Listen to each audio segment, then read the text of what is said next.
Hi everyone, today we're looking at an entire family of Rollei 35 miniature cameras. For the rest of this video, I'll be referring to them as Rollei 35 with apologies to our German friends. This is an update on the previous video that covered 7 versions of Rollei 35 cameras. And now we have a new acquisition, Rollei 35 LED. So this is an update to the video featuring Rollei 35 LED. If you haven't watched the previous video, just continue watching because all the rest of the material is here. If you've watched the previous video, you can jump to these locations which have the new material. These are viewfinder cameras. Some believe that these are the most compact, fully manual, fully mechanical cameras. There are some smaller cameras such as Minox TC1, but those are not fully mechanical, fully manual. Rollei 35 was produced between 1966 and 2015 in both Germany and Singapore. The quality of all of them is exceptional, regardless of where they're made. Rollei 35 was designed by Heinz Waske. At the time he was working for Bergen Camera, so he took it to his boss, Heinrich Bergen, who wasn't impressed and thought it was a waste of time developing it. He then admitted that he was going to get out of the camera business altogether. So, sometime later, Waske took the prototype to Ludwig Leitz and Kodak. Both of them let him down. Ludwig is of course the son of Ernst Leitz, co-owner of the Leitz camera, which is Leica. He was also the designer of the Leica M3 rangefinder. Later on, Waske joined Rollei, and they were very interested in his prototype and immediately started the production in 1966. They upgraded some of the features and went for the very best of the best. For example, they changed the light meter from selenium, which was common at the time, did not require any batteries, old technology. They replaced that with a brand new Gossen CDS light meter, which used batteries. It was smaller, more accurate, and they still work today, whereas the selenium hardly works today. Also, lenses were subcontracted to Zeiss, and they did a fantastic job of creating a variety of lenses for Rollei 35. A subsidiary of Zeiss, Comparative, made the shutters. So this was an all-star camera. Later on, the production shifted to Singapore and a few changes were made. For example, the lenses were now made by Rollei itself. The shutter was changed to Copal and exposure meter made by Nissan. Both of those made in Japan. Let's look at all the features systematically. We'll start from the top. The top is a little unusual in the way that the film advance lever or winding lever is on the left. Usually they're on the right, but it doesn't make much difference. The shutter release is here, and it can take a cable release as well. This is the light meter. It has an orange circle which you can match with the light meter needle. I'll show that later. This button is used for collapsing the lens. So let's first pull this collapsible lens out. Hold the two ends, pull out, twist to the right clockwise. In order to collapse it again, you have to press this button, but not before you wind the lever. Lever must be wound. In order to make this lens collapsible, the shutter is in two parts. Half of it is inside the lens barrel, the other half is in the body. The two of them need to decouple before the lens can be collapsed, and that mechanism is activated by winding this lever. When you do that, then you press this button, twist, fold back, and it collapses. The lens, as you can see in this Rollei 35, is the Carl Zeiss Tessar f1.35 40mm, slightly wide angle. A very high quality lens. The viewfinder is here, nice, large and bright. It is not a rangefinder, so you have to guess the distance. The distance is in the first ring over here.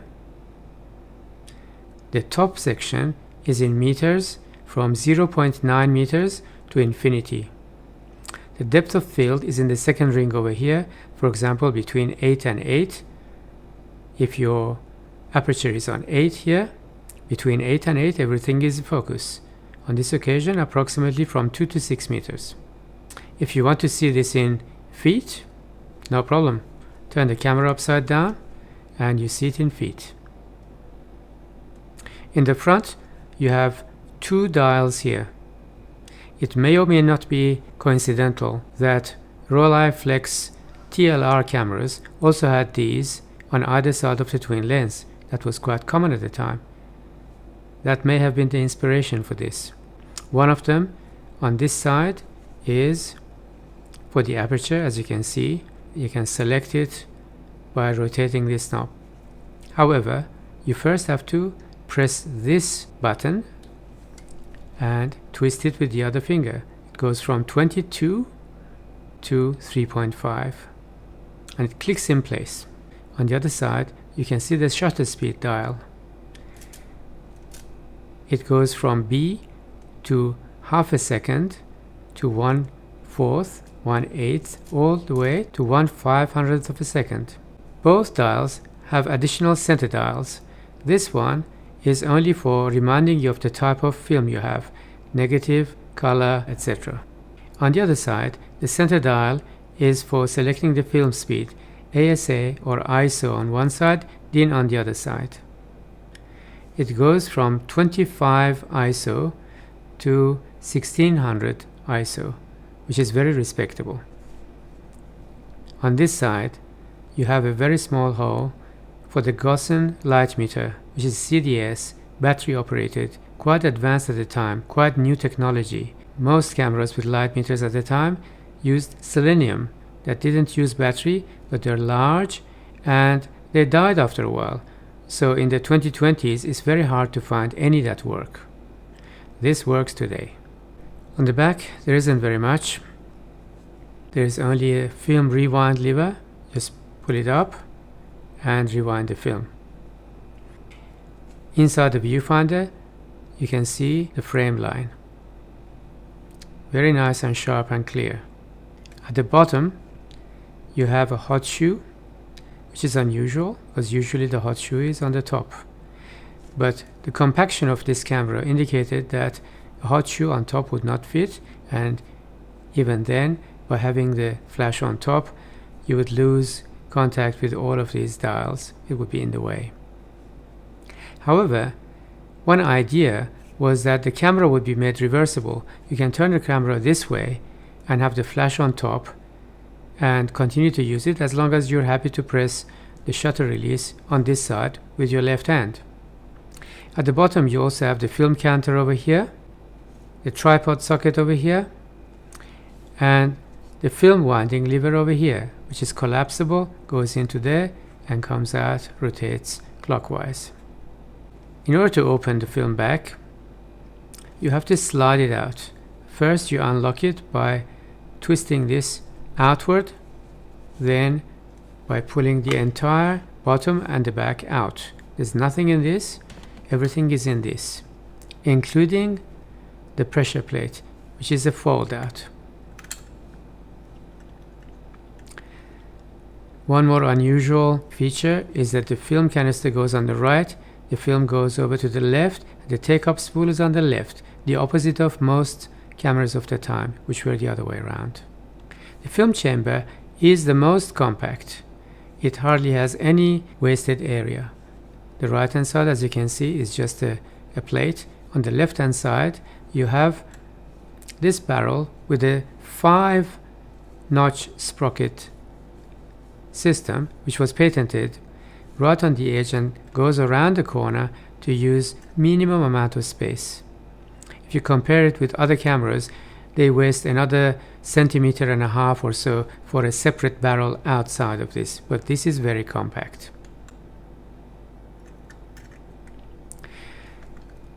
This is a giveaway. It means that the battery goes here. The battery is the PX13 or PX625, which is the old mercury type battery, no longer made. That's a different story, which I'll explain to you later. In order to replace the battery, you have to twist this plate over here. This pops out. Put the battery in here with the positive facing outward, and put this back. Since you can't find those batteries today, refer to the end of this video and I'll show you what kind of batteries you can use for it today.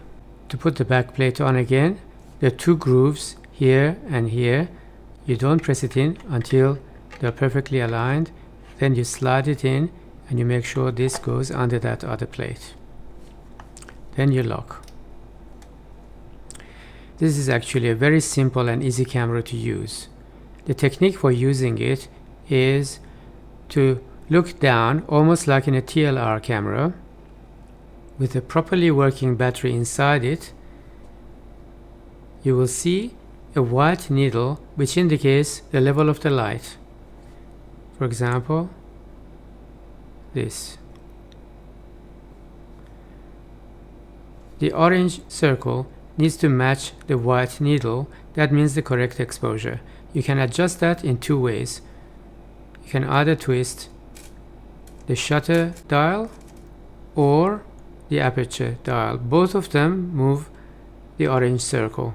So the combination of the two will give you the right exposure. Let's say 125 and 3.5 in this light is fine. You can change one and adjust the other one as well. Again, no problem. 30 and 8. Easily done, right? And it's very accurate if you get the right battery in there at 1.35 volts. Otherwise, you make a mental adjustment by 2 stops if you use a 1.5 volt battery. You guess the distance and adjust the meter, or take advantage of the depth of field and go for a range that will suit you for the next, say, 10 minutes. So everything is now set. Then you look through here and shoot. Probably for the next 10 minutes, unless the light condition changes or you'll change location. That setting is fine. You can wind and shoot. So this is an early model of the idea of point and shoot, but it doesn't imply automation. Be careful with the exposure meter. It has no cover and the camera has no off button whatsoever. So if the camera is left out in the light meter is generating some current through the battery and through the camera. So the battery is being depleted. The original theory was that all of these came with a leather case, and inside the case is pitch dark and it will not use any battery whatsoever. It will last for a long time. Alternatively, put it in a dark cupboard or a drawer.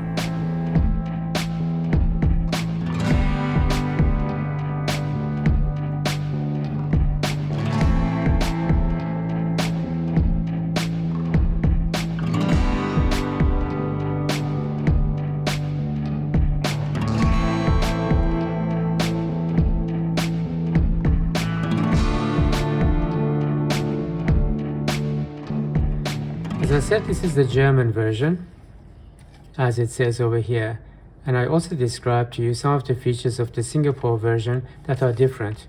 This one is unusual. It is Rollei Singapore, as you can see, and yet all of its features are identical to the German version. It doesn't have the Rollei made lens, it has a Carl Zeiss lens. I'm suspecting that this is a hybrid where all the parts came from Germany and they assembled it in Singapore, maybe as practice. So the only difference is the made in Singapore stamp over here. All other features are identical. This Rollei 35 was in a way regarded as a professional model compact camera. So, like many manufacturers, Rollei decided to bring out some entry-level cameras cheaper. For example, this one, C35, almost the same size, but with a few features missing. The lens is still Carl Zeiss, but it's now Triotar, not Tessar. Film counter is now at the top, not at the bottom, which is a good thing. It doesn't have any light meter at all, so you have to guess the light or use a manual light meter. Lens is still retractable. all the adjustments are on the lens itself now, not in the front. So this is the distance in meters. This is the aperture from 3.5 to 22, and this is the shutter speed from B straight to 30th and then to 1/500th of a second.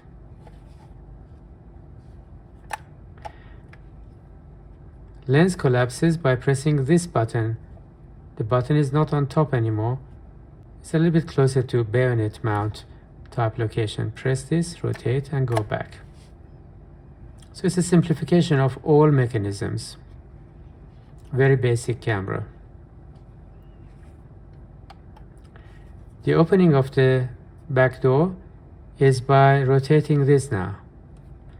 This comes out. There's no need for a battery, so there's nothing there. The rest of the mechanism is very similar. Compact light box and the same highly compact corner mechanism for film transport. So here it is, Rollei C35, the entry-level version. But there was another one, which is the same as this one, entry-level. The design is very similar, as you can see, but B35 has a selenium light meter. It's a step backwards from the Gossen electronic light meter using a battery. This is selenium, it does not use a battery, but also it doesn't last forever. So it's very hard to find one that works today in the 2020s. B35 was later on renamed as 35B, which is exactly the same, but it's more in line with the naming system adopted by Rollei. The lens still comes out the same way, twist and lock. Distance, aperture, and shutter, and lens collapse button, rotate to the left, push in. This one has a light meter. That's a major difference between B and C. So it's the same as C, and they've squeezed in a light meter on top this time. The operation of the light meter is very, very similar to the handheld light meters of the time. This is a twin ring arrangement. The middle one adjusts the DIN or ISO or ASA. You match the needle with one of these, which happen to be the aperture, and on the other side the arrow gives you the exposure. Very simple. So on this occasion 8 and somewhere between 30 and 60. But does it transfer those to the lens? Of course not. You have to do that manually yourself. So you read it over here. It says 8 matched up to either 30 or 60, and you select it yourself. That's what you have to do.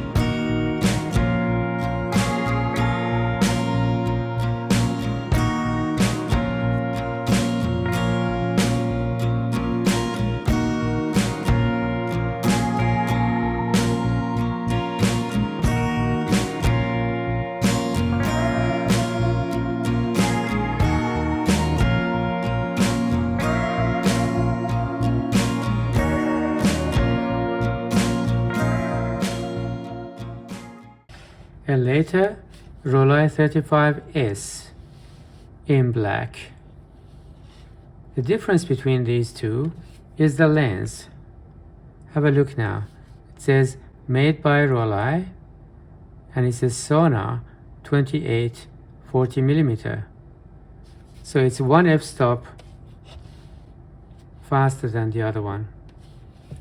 And it is made in Singapore. In every other way, it is the same. The location of all the dials and knobs and buttons is exactly the same. Let's open the back to make sure. Yes, battery chamber there, battery type is there, film chamber there. It's identical. And some people are very fussy about these lenses. which one do you go for? A faster lens, but not made in Germany by Zeiss?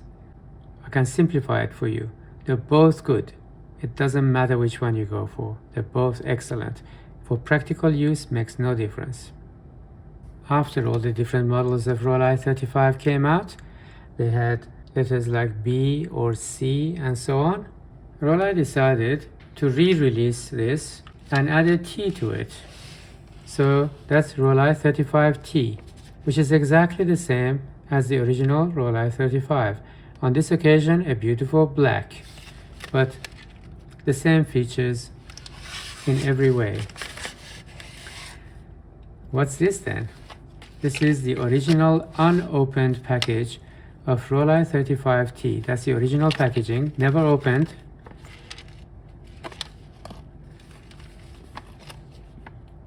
This must be worth a fortune. Even later models of Rollei 35 had a suffix of SE. That means, given the same features, now inside the viewfinder, you see an indication of the light metering. All the rest of them have a simple viewfinder with no information inside. But with these, now you have the light meter indicated inside, and as you adjust, you can see that it's correct. So you can feel your way with these two buttons, and inside you see that it's correct and you can take the shot. But even that is not entirely sufficient, because the distance has to be measured manually. So if you can guess that, and you can set the same distance, say, to infinity for landscape photography, you can then keep this at your eye level and repeatedly shoot. This also is an unopened Rollei 35 SE.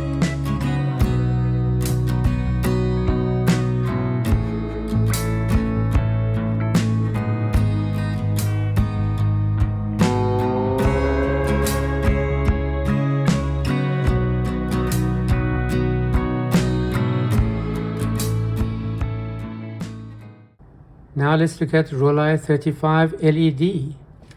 This one belongs to the same family branch as B35 and C35. It has some of the features of both of these.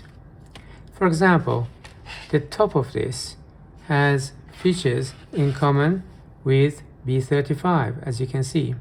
Different color scheme, different geometry, but the same concept. However, it has the simplicity of the front of this one. The major difference here is the light meter in Rollei 35 LED is indicated with 3 LEDs inside the viewfinder rather than a needle on top. Therefore, you can put your eye on the viewfinder, see the light condition, and adjust everything without looking away. Very convenient. It also has a much bigger battery than the previous battery-operated light meters. The body is very light and it's made of aluminium with a black finish. It's possibly the lightest black finish Rollei. I'm not sure about that, but maybe somebody can confirm. I have not seen one in black on aluminium and therefore so light. Usually black comes on brass. The lens in this Rollei 35 LED is Triotar f3.5 40mm made by Rollei.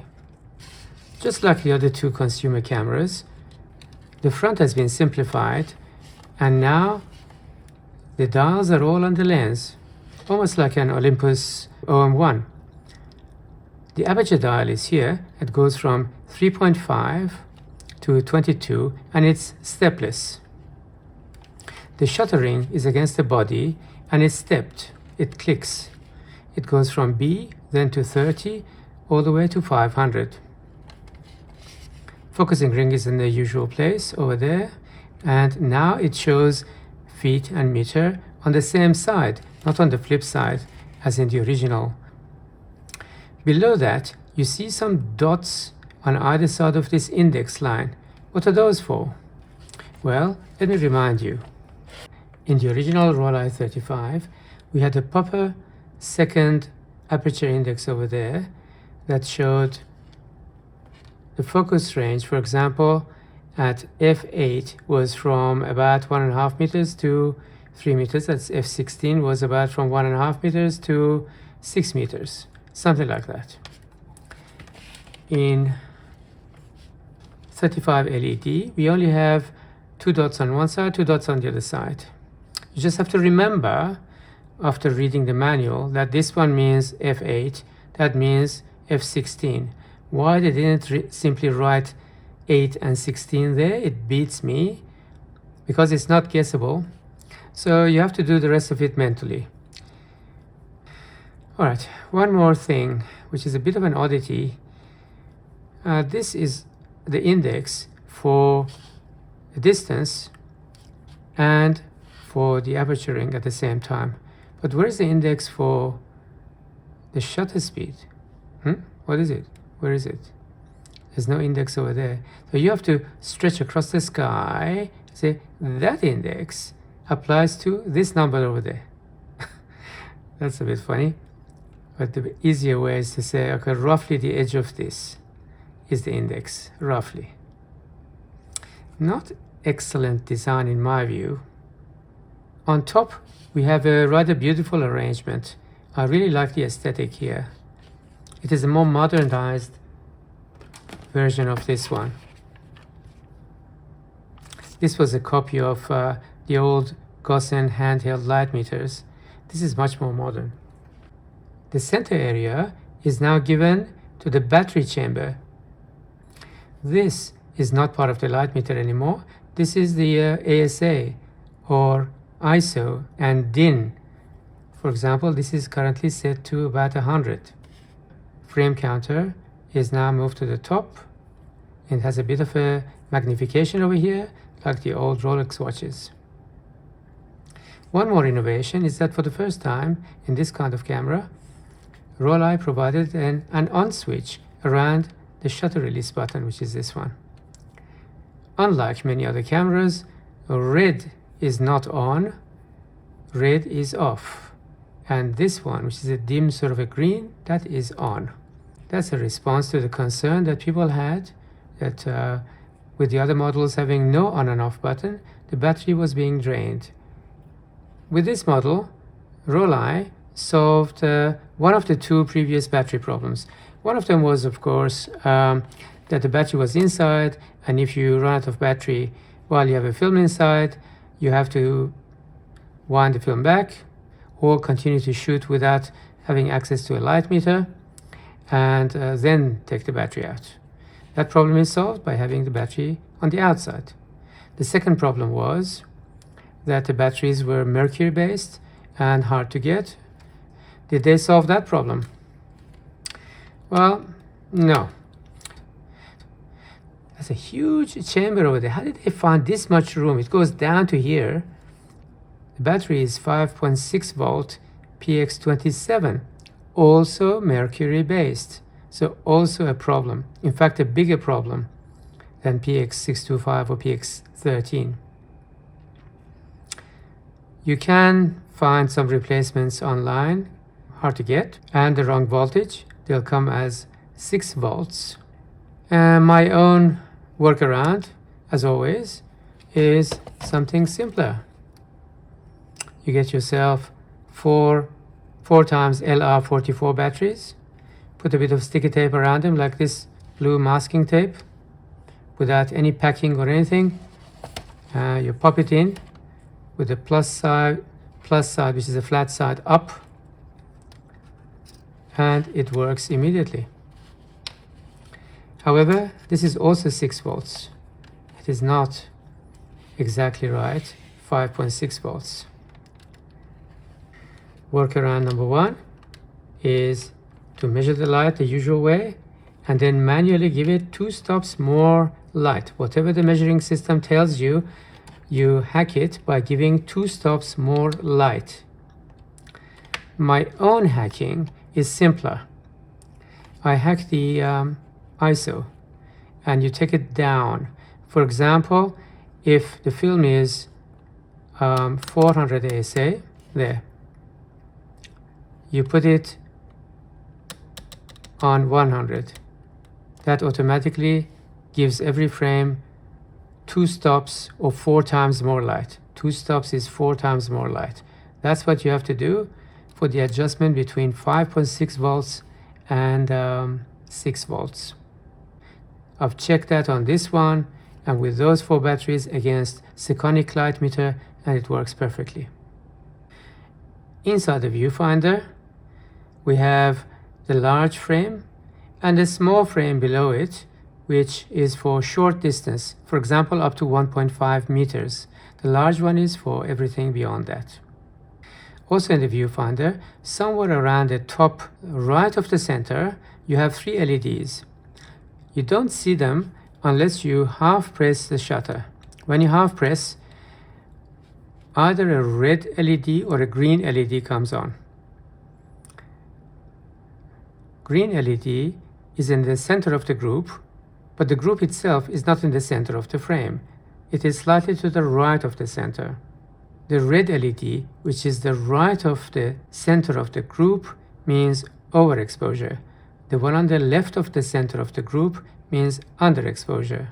If you want to correct the exposure, you rotate one of these 2 rings, doesn't matter which one, aperture or shutter, in the same direction that you want to fix it. For example, overexposure to fix, you rotate left.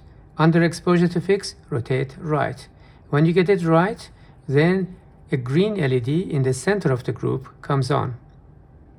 Unfortunately, the group itself is not in the center of the viewfinder or on the right hand side. Without pressing this button, none of them come on and you don't know where they are. So when the red comes on, is it right of the group center or left of the group center? You will not know. Try to memorize it compared to the whole frame. In these entry-level cameras, Rollei designers, presumably in Singapore, have made some simplifications in the film loading mechanism. This is the original Rollei 35, made in Germany. Can you tell the difference? It's very, very subtle. In the original one, this barrel turns that way. In the new one, the barrel turns this way. In the original one, you're supposed to fit the film where those arrows are here, right underneath those arrows. In this one, the same arrows exist, and you can also put the film just underneath those arrows. But no, the manual says you have to put the film below, in the other hole, on the other side. And therein lies a big problem. A lot of people, including experienced reviewers, have problems loading these. Let's do it together. It's a test roll. Let's follow it exactly as per the manual. Put this film edge on the other side, not where the arrows are, but on the opposite side. Put a generous amount through. As per the manual, you're supposed to wind with this serrated edge here. As soon as you do this,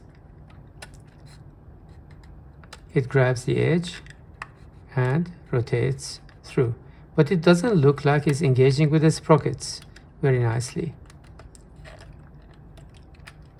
You're supposed to pull this back and manually tension it.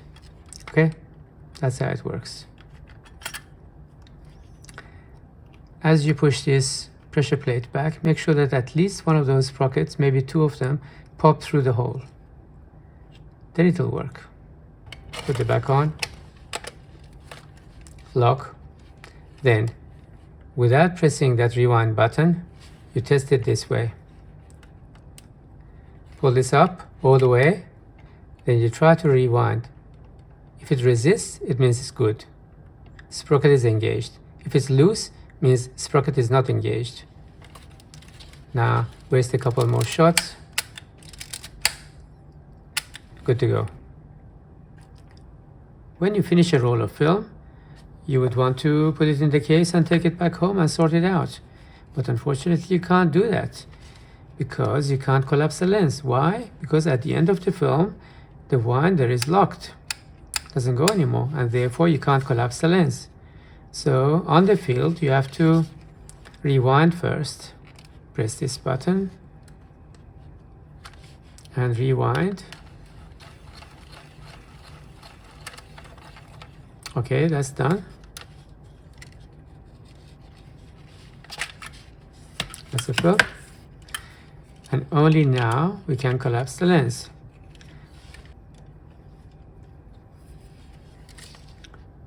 Finish off the winding. Then you can collapse the lens.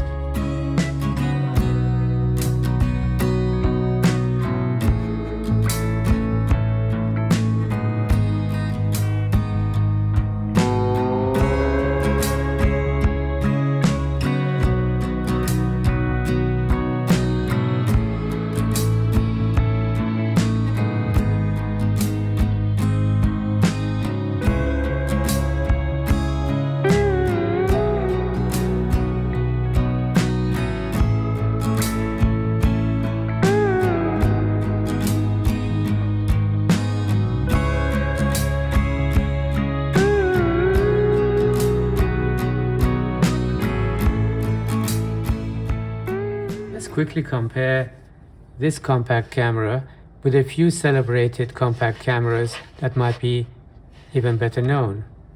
For example, this beautiful Olympus XA by the famous designer Mr. Maitani. It's not fully manual, fully mechanical, or fully metal. It's a plastic camera. The aperture selection is on the left, ISO is at the bottom, and the shutter speed is automatic. But this is also highly priced, very expensive these days, very beautiful. Look at the size, very similar. I think the difference is only about 5 millimeters in length.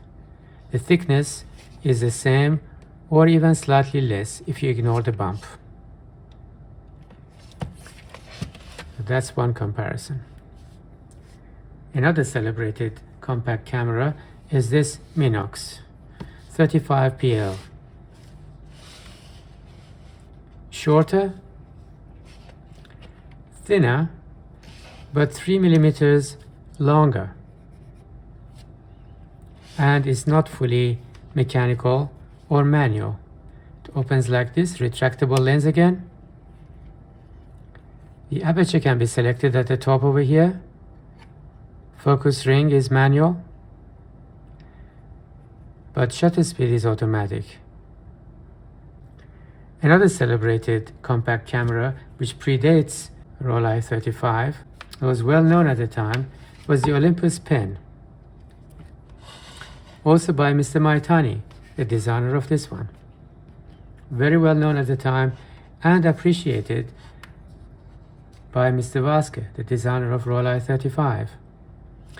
However, Olympus Pen, which is also extremely compact, is a half-frame camera. Look at the comparison. It is a half-frame camera. The compaction has been achieved by going for the half-frame. Mr. Vasquez decided to have all of the challenges at the same time, the most compact camera and full frame 35 millimeters. So he had to get rid of a few things. For example, this 8-part, 8-sprocket ring over here, this 8-sprocket barrel over here. I showed it to you on that one. He incorporated it in the very edge, and he compacted the entire body sideways.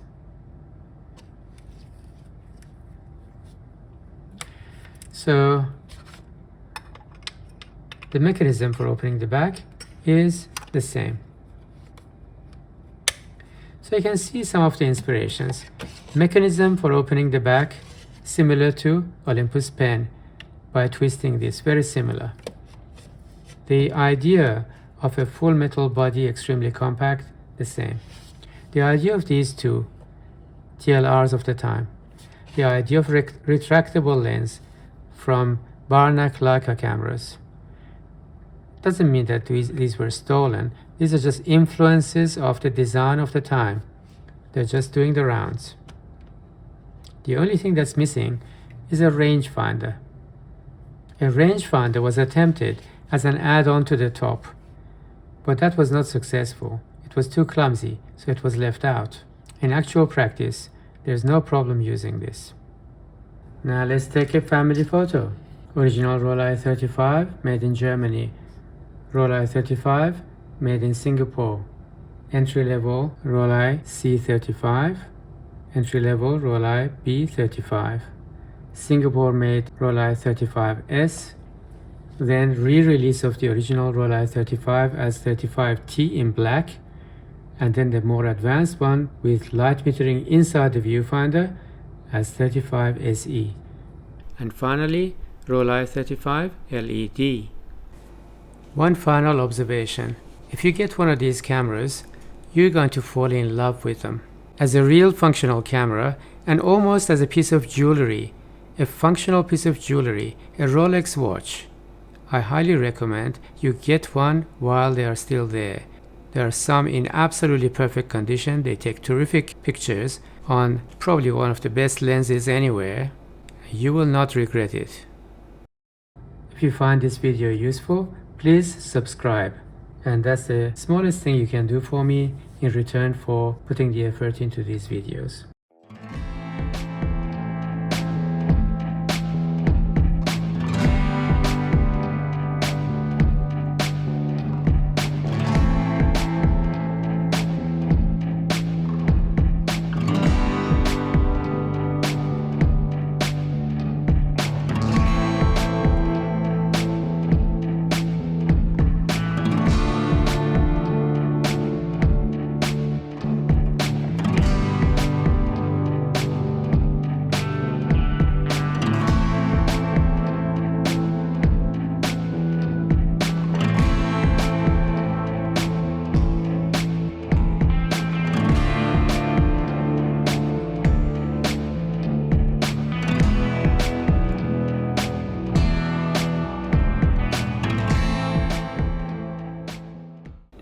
Here's a quick tutorial on what to do about the battery problem.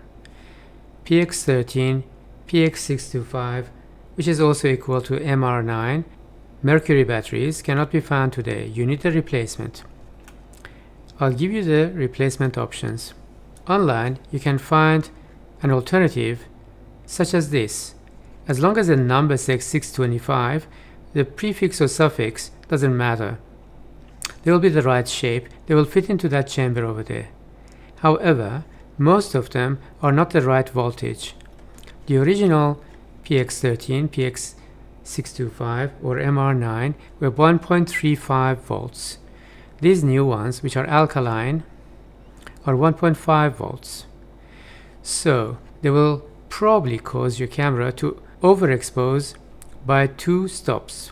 So you might like to make a compensation for that if you know that you've used this kind of 1.5 battery. This is another brand. Same thing. 625 is used in the name. PX65A as in alkaline. Also 1.5 volts. Option 2, you can order a wine cell. Quite expensive, but they come pre-engineered to be exactly 1.35 volts. I haven't had a good experience with these, but maybe others have. They're quite expensive too, but they're exactly the right size and the right voltage. Option 3 is to use one of these adapters. These are very cheap brass adapters, about $2 each or roundabout. Get them from eBay or AliExpress. And then you put inside them an LR44 or SR44 battery, which is very commonly available. Put them inside, positive to the downside, and this is exactly the right shape. You put it inside the chamber, it works. LR44 or SR44 are also 1.5 volts. So you have to make adjustments mentally for the voltage difference. Yet another option is a different kind of adapter, a more expensive adapter. I'll show you. This is an adapter you can get online from vendors in Japan. It looks like they're made of machined aluminum, and inside they have some electronics, possibly resistors and diodes and so on, to change the voltage from 1.5 to 1.35. So that is a permanent solution. You get a common LR44, pop it in, and it's exactly like the original PX13, the right voltage. But this kind of adapter is a little electronic device, so they're a lot more expensive than those brass adapters I showed you before. If you love your Rollei 35, get yourself one of those while that nice vendor in Japan is still available. In fact, go and buy 5 of those. You'll use them in many different cameras. That's the one I use in this camera. One more tip. To open this chamber, it's very hard to get a coin in there in the confines of that. Use a teaspoon. And make sure that when you screw it back on, you don't cross thread. It's very easy to cross thread. Again, using a teaspoon is the way to do it, and it will stop you from cross threading. It's very easy. If you want even more information about battery alternatives for old cameras, including this one, look at this video which we have produced, including many different battery problems in old cameras.